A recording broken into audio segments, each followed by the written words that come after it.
নোয়াপাড়ার BJP বিধায়ক অর্জুন সিং এর উদ্যোগে অনুষ্ঠিত হল জনতার দরবার। এখানে রবিবার উত্তর 24 পরগনার নীলগঞ্জ সংলগ্ন মাতারাঙ্গি মোড়ে বিধায়ক কার্যালয়ে আয়োজিত এই কর্মসূচি। এদিন জনতার দরবার ভিড় জমান এলাকার বহু মানুষ। নিজেদের নানা অভাব, অভিযোগ, সমস্যা, উন্নয়ন সংক্রান্ত দাবি নিয়ে বিধায়কের সঙ্গে সরাসরি কথা বলেন তারা। অভিযোগ শোনার পাশাপাশি বেশ কিছু সমস্যার সমাধানের আশ্বাসও দেন বিধায়ক তথা রাজ্যের মন্ত্রী অর্জুন সিং। জনসংযোগ বাড়াতে এবং মানুষের দ্রুত সমস্যা মেটানোর লক্ষ্যে আয়োজিত এই কর্মসূচিতে সাধারণ মানুষের ব্যাপক সাড়া মেলে। এমনকি বিধায়কের দরবার কর্মসূচিতে এলাকার মানুষের ভিড়ও ছিল চোখে পড়ার মতন।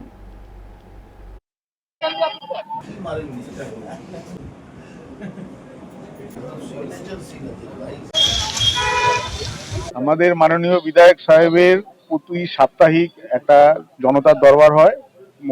টোটাল নোয়াপাড়ায় 4টে মন্ডল আছে। উনি প্রতি একটা মন্ডলে একটা করে অঞ্চল আছে, সেখানে এসে প্রতি সপ্তাহে শনিবার অথবা রবিবার উনি জনতার দরবারে বসে সাধারণ মানুষের যে সুযোগ সুবিধার ব্যাপারগুলো থাকে, যাদের সমস্যা থাকে সেগুলোকে সমাধান করা হয়, যেই সুযোগ সুবিধাগুলো প্রয়োজন আছে সেগুলোকে প্রদান করে। অনেক ভাবনা চিন্তা আছে, এক একটা আগে ইমপ্লিমেন্ট হোক, তারপরে দেখছি। বলে দিয়েছি তো, ওয়াটার ট্যাক্সি শুরু করছি আমরা, ট্রাম শুরু করছি, বাস প্রত্যেকটা বিধানসভাকে শহর সঙ্গে জুড়ে দিচ্ছি, রাত্রি বাস সেবা চালু করেছি। নতুন আমাদের মুখ্যমন্ত্রী মার্চ মাসের মধ্যে 1000 আরো বাস দিচ্ছেন। 500 বাস আমরা এই আপনার দুর্গাপূজার মধ্যে পেয়ে যাচ্ছি।